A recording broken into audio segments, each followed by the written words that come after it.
Saya Nur Afia Damia. Saya Naatuma Syahada. Dan saya Afika Fatiah. Kami wartawan Nemo TV, TVPSS SK Seberang-Dungun. Hari ini, kami bersiaran bersama anda dalam program korban di SK Seberang-Dungun 2025 Masih bersamaan 1446 Hijrah. Untuk pengetahuan anda semua, program korban ini telah memasuki tahun kedua di sepintas. Program ibadah korban yang dilaksanakan di persekitaran sekolah kali ini melibatkan sebanyak 3 ekor lembu untuk sembelihan korban. Jom sama-sama kita saksikan sorotan program ibadah korban kali ini.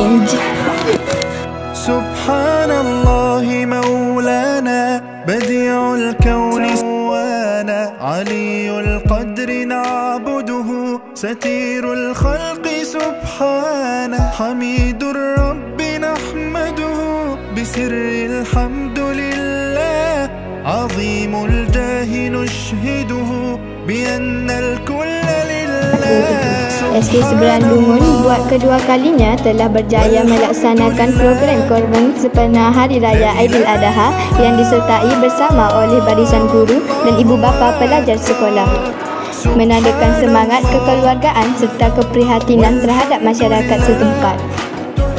لا إله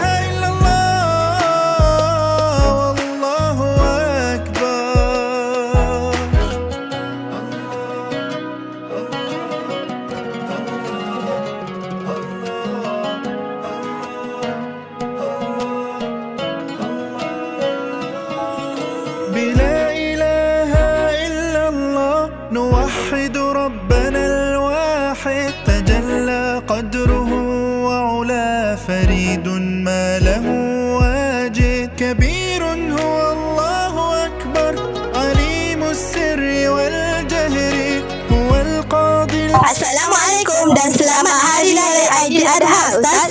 Waalaikumsalam warahmatullahi wabarakatuh. Sama-sama, selamat Hari Raya. Bolehkah Ustaz cerita serba sedikit tentang perjalanan program korban di sepintas pada tahun ini?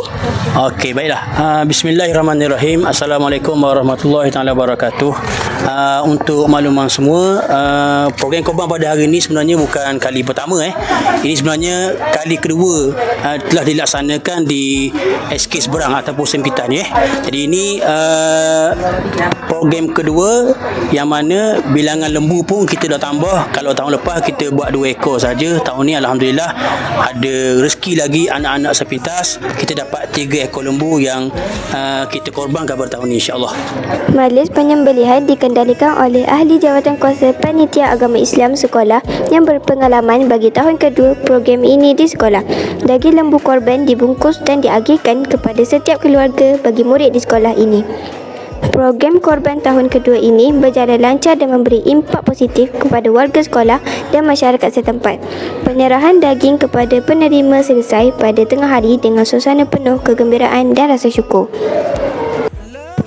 Sekian sahaja liputan kami kali ini. Sehingga berjumpa lagi di episod akan datang. Saya Nur Afia Damia. Saya Naatuma Syahada. Dan saya Afika Fatiah melaporkan untuk Nemo TV, saluran digital TVPSS anda. Bye.